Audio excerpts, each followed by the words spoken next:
Firstly, I want to talk about why is what we eat so important to our oral health? What we eat affects directly our teeth and gums because it's the first contact the food has with our body.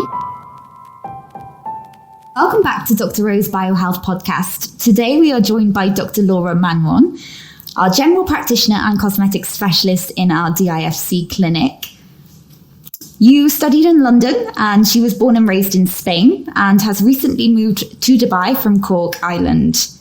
With her beautiful little baby, who in my opinion is absolutely gorgeous. She's beautiful. Dr. Laura enjoys educating her patients on how to better their oral health and strongly advocates teaching patients that the mouth is the gateway to the body. So you do this through fitness, through food, through your healthy lifestyle, really, that we see quite often on Instagram, and I love it. It's amazing. Thank you so much. So I've got a couple of questions here for you. Nice. And firstly, I want to talk about why is what we eat so important to our oral health?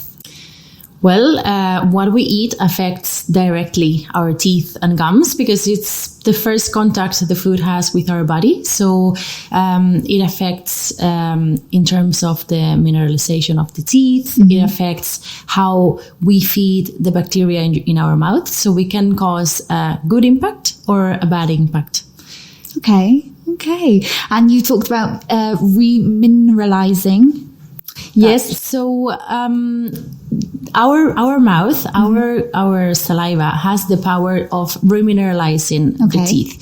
So this is super important after our foods because what we eat has sugars, has acids mm-hmm. that can attack the enamel and reduce the minerals, so demineralize the enamel. So we need to remineralize it, and our saliva is the best at doing that job. We can help with toothpaste mm-hmm. That has remineralizing factors such as fluoride or hydroxyapatite. Okay. Oh, amazing. Well, I didn't know that. Mm-hmm. So what kind of foods would you say to steer away from then? Well, I think we all know, we have all an idea of, for example, sugars. We all know that sugar is not good for our teeth, but there's a lot of healthy foods mm-hmm. that are not great for our teeth either. So I normally divide in two groups. Acids are the worst for our teeth, and sugars that convert into acids. So it also affects the mineralization. Mm-hmm. The acids attack our enamel and removes those minerals from the enamel. Oh, okay. So in terms of the sugars, we have obviously sweets, cakes, things like that. But we also have carbohydrates. So simple carbohydrates act like sugar for our teeth. So for example, crackers are probably the most popular snack for children. Mm-hmm. And especially this type of goldfish crackers. I see always babies on their prams eating these crackers. Yeah. And they are probably the worst because they act like sugar. They stick to their teeth for hours. I don't know if you've eaten crackers that you have to kind of remove them from your teeth. They're quite cakey, aren't they? Exactly. So they stick there and they cause cavities. Wow. Mm-hmm.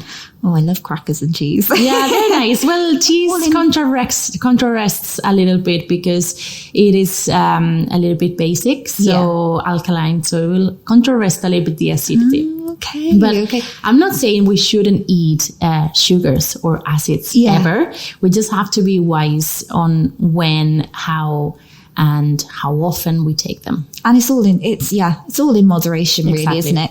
So we've spoken about what foods are not good for your teeth. Now I'd like to talk about what is good. What can we eat to fuel our body and improve our oral health? Well, there's many things we can do to help our oral health. So we can divide by gums, and bone, by teeth, and by our general immune system. So for the gums, we normally recommend foods that are anti-inflammatory and then are antimicrobial. So to reduce the plaque, the bacterial plaque in our mouth. These foods are, for example, coconut oil. So some people use coconut oil to do coconut oil pulling. Pineapple is really good anti-inflammatory. So even after surgery, eating pineapple helps. Turmeric, it's another one that it can help. Garlic is a great antimicrobial as well. In terms of the teeth, we can eat calcium. The gold standard for the calcium is dairy, but not only dairy. We have tofu if you're vegan or vegetarian. We have seeds such as sesame seeds or poppy seeds. We have nuts. There's loads of foods that we can eat. And of course, there's supplements. Vitamin K2 is a really important one if we want to assimilate this calcium, because otherwise it can run around in our blood, it can go into our kidneys or our arteries. If we want to assimilate and put that calcium into our bones and into our teeth, the vitamin K2 is amazing for that. So we have also supplements, but we have it in foods such as dairy, grass-fed dairy. We have it in meat, so liver, beef liver, things like that. Meat is a really good source for that. Amazing. And vitamin D3 as well is really important, not only for our immune system, but also to help assimilate this calcium for our bones and for our teeth. Perfect. Okay. So you're speaking a lot about vitamins. Mm-hmm. So those are vitamins that we can get from foods. Exactly. However, would you recommend taking supplements as well? Or would you, what is it that you do?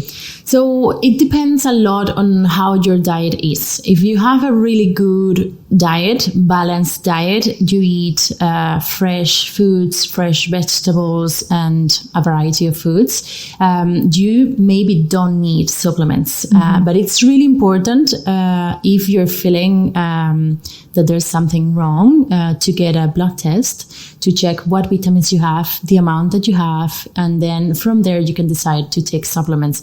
Vitamin D is probably one that most of us can do with, because we don't get enough sun exposure, and you can't really get it from anywhere else at the moment.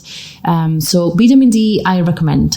Then there's other vitamins that help the immune system, such as vitamin C. We talk about the vitamin D.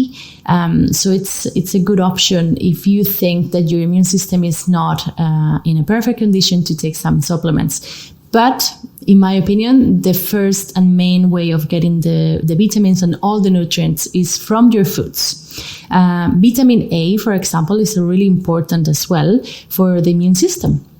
And also for the teeth, because it helps to reduce allergies. And allergies are super damaging for the teeth, because when someone is allergic, they can't breathe properly through the nose, and they breathe mainly through the mouth, and that has it creates a lot of problems in the mouth. So cavities, teeth in a bad position, the bones don't grow properly. So it's really important. So eating all your veggies and eating, so red, yellow and orange vegetables have a lot of this vitamin A, but it's also present in cod liver oil, for example, which is great for omega-3s as well, and in beef liver, for example. Oh, wow. Okay. So foods in a store, if you go to a regular store, you've got 3 different versions of apples. One might have been sprayed with pesticides and things like that, and then the other would be the organic option.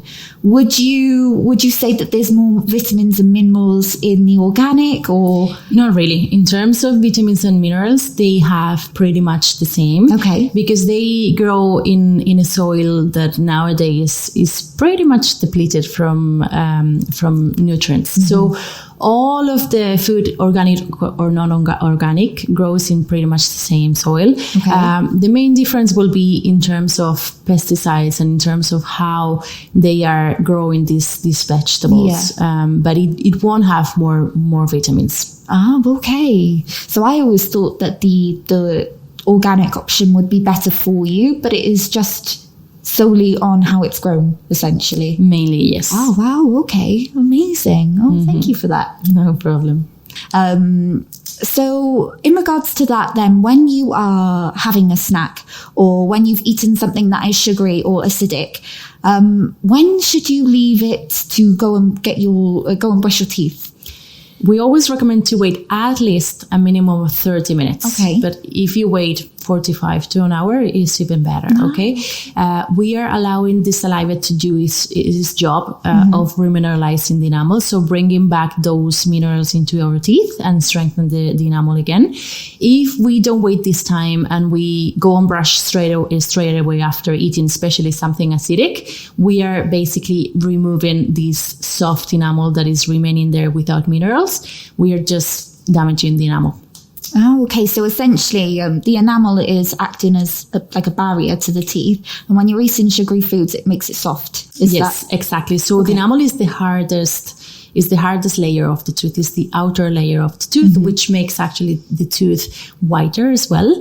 When we have this acid attack, it gets softer, so we can remove it easily with a toothbrush. And what happens then, when we lose the whiter part of the tooth, the teeth start getting yellower, start getting sensitive. So it's really important to preserve it, because once it's gone, it's gone. So you can never get it back? No, enamel doesn't grow back. Okay. Ooh, that's worrying. It's so is there scary. Stop the sugar. So what toothpaste is it that you use then at home? Do you use a specific toothpaste that says improves enamel? Yes. So most of the toothpastes that you can buy, they all have fluoride, okay, which is probably the one that has been used for longer to help the mineralization. If you decide to choose fluoride, you have to make sure that it has at least 1,450 parts per million of fluoride. Okay. And then do not rinse afterwards, because you will be leaving this fluoride on your teeth. Some people prefer not to use fluoride. They are a bit concerned about the neurotoxic effect of fluoride. So they prefer to use hydroxyapatite, which nowadays it's been proven to be as effective as fluoride. It's a bit more difficult to find, so you won't find it in a regular shop. You have to go to a pharmacy or to specific shops. Oh, wow. Okay. So there's actually an alternative to the fluoride then. Exactly. Yeah. And it's equally safe, because I know there's a lot of toothpaste that are natural. They talk about biological toothpaste, things like that, but they don't have any active ingredients, so they don't help with the mineralization of the teeth. So if you want an alternative to fluoride that is safe, I would definitely choose hydroxyapatite. Oh, wow. Okay. Well, I didn't know that either, so that is amazing. I love learning new things. And you know what? This podcast is a really good way. It's a really good way to learn and understand these things. So thank you so much for that. And what is your favorite dish to cook? My favorite dish to cook. My favorite dish to eat is a different one than to cook. So I like to cook simple, easy, quick things that are yummy at the same time and that are healthy. So I do a lot of salads. I do a lot of quick pastas, things like that. But I love eating more complex ones. Love it. So I love, for example, slow cooked meat, things like that. I also love Spanish tortilla, obviously, and paella. We eat a lot of pasta at home as well, because my husband is Italian. So here you go. This is simple carbohydrate. So you can still eat them. I also have a sweet tooth, so I also eat sugars. But you have to be mindful of what you're eating, knowing that you're eating sugars. So acting then afterwards in a way that you won't damage your enamel. Amazing. So does your husband cook for you quite a lot?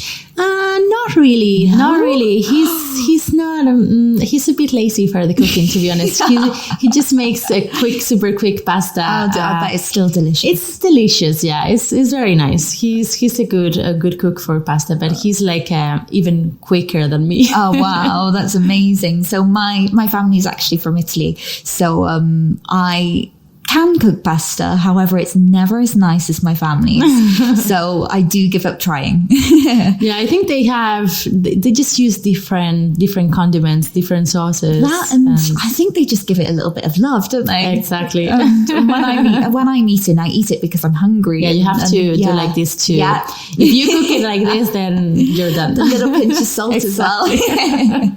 Oh, well, thank you so much for joining us today in our podcast.